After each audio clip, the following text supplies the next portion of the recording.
इंसान जब कोई गुनाह करता है तो उसे तकलीफ होती है और बाद में उसे पछतावा होता है कि काश वो ऐसा नहीं करता।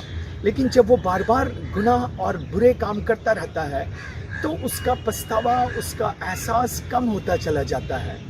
तो बुराई करने के बाद बुरा फील होना ये एक अच्छी बात है। ये इस बात को बताता है कि उसके अंदर उसका इनर जीपीएस, उसका ज़मीर जिंदा है।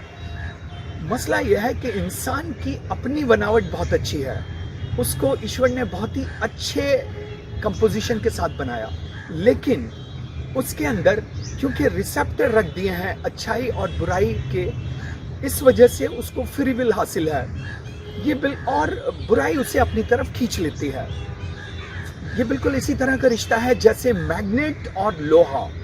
मैग्नेट लोहे को खींच लेता है, मैग्नेट वुड को नहीं खींच सकता, क्योंकि वो दोनों का रिलेशनशिप नहीं है। लेकिन इंसान के अंदर बुराई का रिसीव करने की कैपेसिटी है और बाहर से बुराई उसे अट्रैक्ट करती है, तो इसलिए भी वो बुराई की तरफ चला जाता है।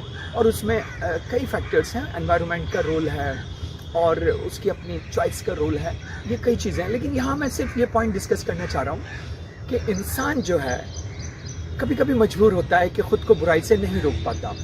तो क्या कोई ऐसा प्रोटेक्शन कवर है कि जिसको वो फॉलो करे और बुराई उस पर कम असर कर सके? चूँकि एक तो शैतान अंदर उसके माइंड में आइडियाज़ डाल रहा है, दूसरा उसके अंदर रिसेप्टर मौजूद है, बाहर एनवायरनमेंट मौजूद है और इविल यानी बुराई की कशिश उसको खींच रही है।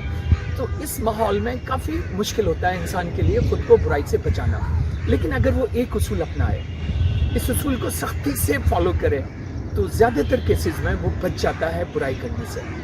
इसको समझने से पहले हम इसको इस तरह देख सकते हैं कि इंसान बीच में है, एक तरफ खुदा है, एक तरफ शैतान यानी बुराई है। तो अगर वो शैतान के करीब गया तो खुदा से, अच्छाई से दूर हो गया, लेकिन वो अगर खुदा और अच्छाई की तरफ गया तो बुराई से दूर हो गया। तो इंसान खुदा और शैतान, अच्छाई और बुराई, इन दोनों के बीच में है।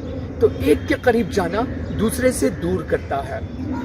अगर वो बुराई के करीब गया तो अच्छाई से दूर हो गया, अगर वो अच्छाई के करीब गया तो बुराई से दूर हो गया। तो ये बहुत ज़रूरी है कि इंसान अपने आप को जहाँ वो रखता है वो इस पे बहुत एहतियात से उससे चेक करे कि वो बुराई के करीब है, अच्छाई के करीब है। तो बुराई से बचने का एक तरीका ये भी है कि वो अच्छाई के साथ रहे, क्योंकि जब वो अच्छाई के साथ रहेगा तो बुराई उस पर असर कम करेगी और वो आसानी से बुराई से बच सकता है।